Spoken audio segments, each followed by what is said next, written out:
Hello， 大家好，我是刘宇。今天我们做到铁锅炖大鹅。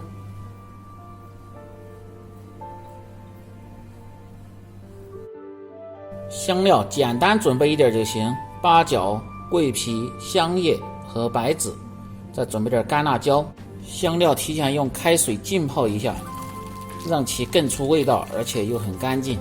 再准备点葱姜蒜，把蒜子拍破就可以。姜切成大姜片儿。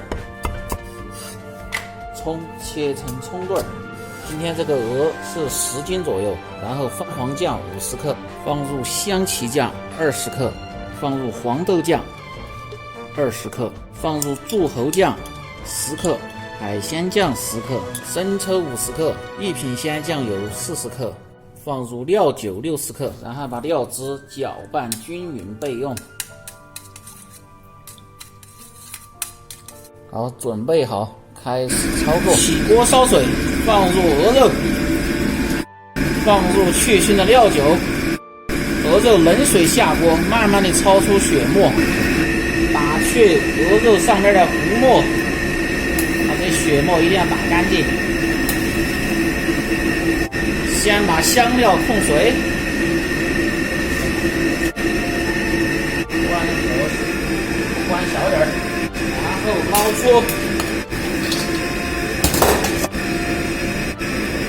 用蜜肉把里边的骨头渣子和浮沫打干净，留下这个川鹅肉的原汤，炖肉更香。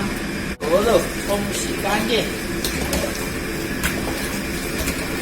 把汤倒入高压锅中，下入葱油，油热先下入葱姜蒜，炒香，炒至微黄，下入豆瓣酱，炒出颜色，炒出香味，然后下入兑好的酱汁，小火把酱汁慢慢的炒香，炒出酱香味。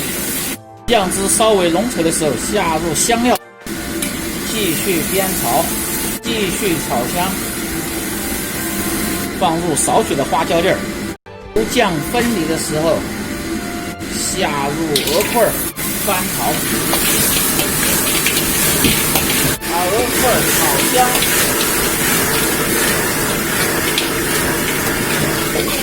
下入啤酒去腥增香，啤酒下锅，再烧制个5分钟。鹅肉放入高压锅中，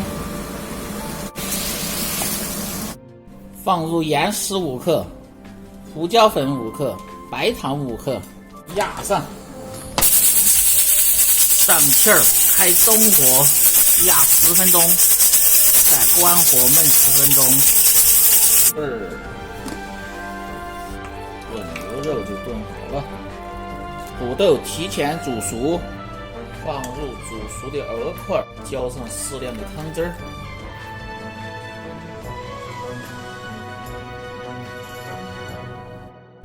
软糯适口，酱香微辣，下饭又下酒。关注我，这里总有你喜欢的美食的做法。感谢大家的支持。